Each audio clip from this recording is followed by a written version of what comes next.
Kapatirang may pagkakaisa tungo sa maayos at maunlad na komunidad. Isa sa aming layunin na makatulong at makapagbigay saya sa aming kapwa. So isa sa naisip ko bilang organizer na magkaroon ng camaraderie rides and outreach program. Dahil dito nakikita ko na malaki ang magagawa pag may sasama-sama at nagkakaisa ang mga taong iisa ang layunin na makatulong sa ating mga kababayan na lubos na nangangailangan at karapat-dapat na makatanggap ng biyaya mula sa ating Panginoon. Isa sa lugar nga ng aming pinuntahan ay ang bayan ng Barangay Daraitan, Tanay Rizal. Nakita namin na ang sityo na ito ay karapat-dapat na makatanggap ng biyaya mula sa aming Panginoon, ang sityo ng Manggahan.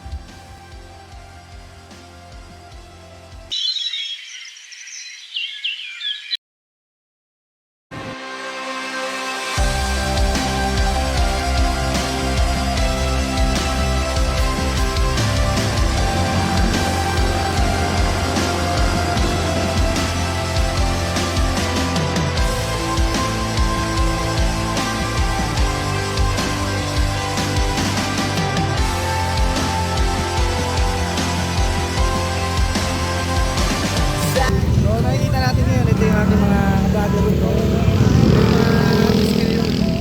Ating mga kasama. Kami ay tulad nyo, hindi perpekto. Subalit anong hamon sa amin, iba to ay siguradong babangong muli ang triskilyon. Mag-away man kami, hindi magkasundo. Parang pamilyang sinusubok, tumatatag sa panahon. At pag umabot na sa araw na kami kailangan nyo, ay siguradong may tutulong. Kapatid, ganyan ang taong gamapi. Hindi kami perfecto, hindi kami banal. Nadarapa kami kung minsan nawawala rin sa landas. Ngunit sa dulo ng daan at pagtapos ng higwaan, magkakamayan tayo hanggang sa dulo. Tayo'y taong gamapi. Maliliman ang daang tinatahak natin ngayon. Isang pagsubok na kailangan sabay natin mapagdaanan. Di titigil sa pag-ikot ang mundo. Huwag na huwag susuko, wala sa ating panalo. Mag-away man kami, hindi magkasundo. Parang pamilyang sinusubok, tumatatag sa panahon. At pag umabot na sa araw na kami kailangan nyo, ay siguradong may tutulong. Kapatid, ganyan ang taong gamapi. Sabay-sabay tayong aahon at babangon. Walang maiiwan, malakas man ang hampas ng alon. Dahil di sumusuko sa laban ng mga kapatid natin Kristilyon. Kahit na anong mangyari, kasama natin ang Panginoon. Tamang direksyon lamang dapat tahakin sa lahat ng henerasyon. Respeto sa bawat isa lamang ang tanging misyon. Kahit saan tayo na maparoon, tayo ay mga Kristilyon. Hindi perfecto, hindi kami banal. Nadarapa kami kung minsan nawawala rin sa landas. Ngunit sa dulo ng daan at pagtapos ng higwaan, magkakamayan tayo hanggang sa dulo. Tayo'y taong gamapi. Maliliman ang daang tinatahak natin ngayon. Isang pagsubok na kailangan sabay natin mapagdaanan. Panginoon, ay kami yung pinagtipon upang maidaos, Panginoon, ang aktibidades namin gagawin sa lugar na ito, ang camaraderie rides and community outreach program. Gabayan niyo po kami hanggang sa matapos. Isa-isa mga brad. Republic West Fairview Community Chapter, Tibagan Fairview Community Chapter, Tulip Fairview Community Chapter.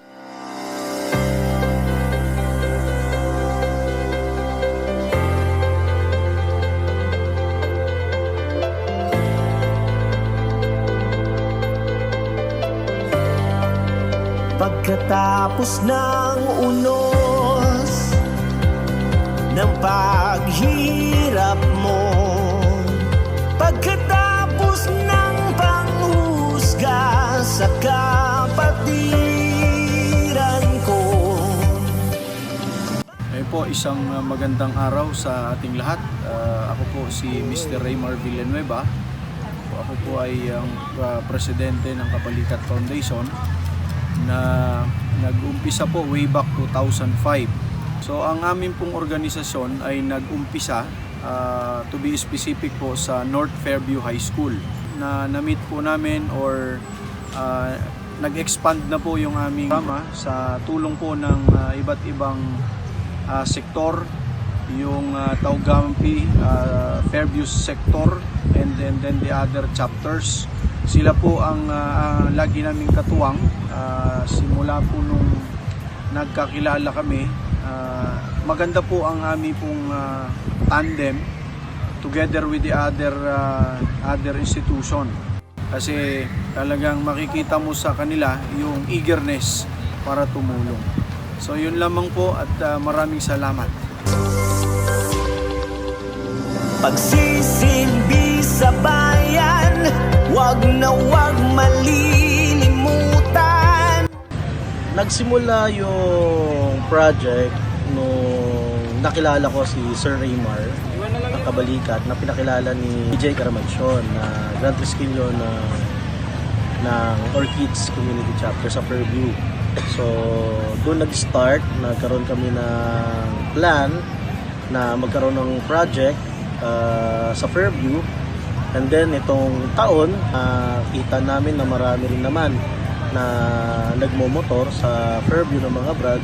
Bakit hindi natin ilabas yung program, no? So nagkaroon kami ng project na Camaraderie Ride na nangyari ngayong araw na to. So nagpapasalamat ako sa kanila kasi hindi lang within Fairview at District 5, lumabas din kami para mabigyan ng suporta mga indigenous people na kapwa natin Pilipino dito sa Taraita. So maraming salamat. I hope magkaroon pa ng maraming project with them. Maraming salamat. Thank you. Aming nasimulan, ilang bagyo man ang dumaan, di nagpatinag sa mga hamon kahit na mahirap ang aming dinanas at nilalakaran. So yun, magandang araw sa ating lahat. Mapagpalang araw po sa ating lahat. Ako po si David Jan M. Caramancion. At the same time, ako po ay isang pulis at member din po ng Kabalikat Foundation. And at the same time, ako po ang GT founder ng Orchids Fairview Community Chapter. And as organizer po ng Camaraderie Rides and outreach program. So nagkandak po kami ng outreach program at mas napili po namin na ito ay idaos sa sitio ng Manggahan, Barangay Daraitan, Tanay Rizal. So layunin po ng programang ito na mabigyan ng biyaya ang ating mga katutubong kababayan na bihira o hindi nabibisita ng iba't ibang membro ng organisasyon. So makikita po natin kanina yung mga pinuntahan po natin, nagkaroon po tayo ng sharing ng mga school supplies, and then nagbigay din po tayo ng mga relief goods sa mga families po ng ating mga katutubo.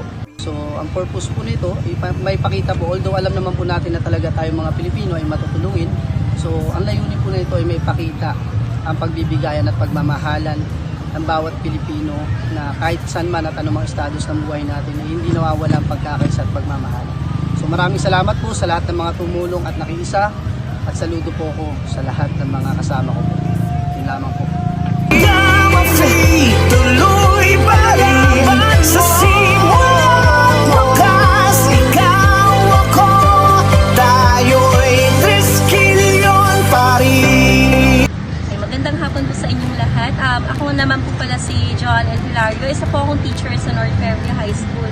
So ito po yung first ever outreach program po na ginanap po namin na hindi po pinasok sa December na activity. So, kanina po namigay po kami ng mga school supplies at saka ng mga pagkain and then relief goods po para sa mga bata at the same time po sa mga parents. So, inaanyayahan ko po lahat ng mga organizations na tumulong, na bukal po sa inyong mga puso at nang sa ganun po ay makita ninyo gaano kahalaga yung nasa field kung saan ipapakita na makikita nyo dito kung gaano kahalaga ang edukasyon para sa mga kabataan. Bilang isang guro, gusto ko pong bigyan ng highlight yung mga bata na kung saan kinakailangan din po silang maturuan.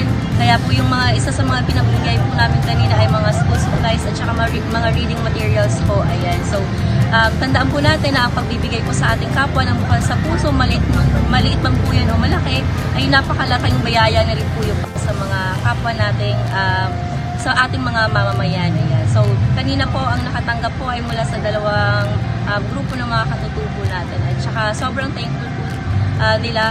Panoorin nyo na lang po yung mga videos kung gaano po kasaya ang ating mga recipients kanina. Yan lamang po. We rise as one!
Isang hakbang patungo sa kinabukasan mo na kay ganda.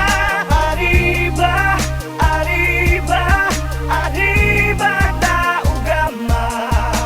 Umahon na bumangon ka, huwag kang mabagal.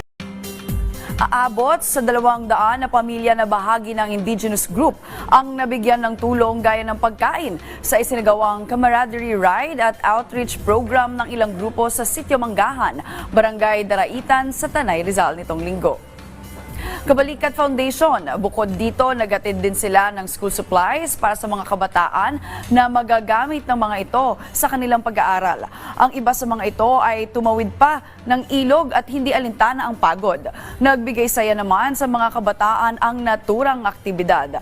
Nasa likod ng programa ang Kabalikat Foundation at Triskelion Fairview Sector na mula sa Fairview area sa Quezon City. At lumawak pa ang pagbibigay ng tulong kasunod ng marami pang individual na nakiisa para makapag-abot ng tulong sa iba pang mga komunidad.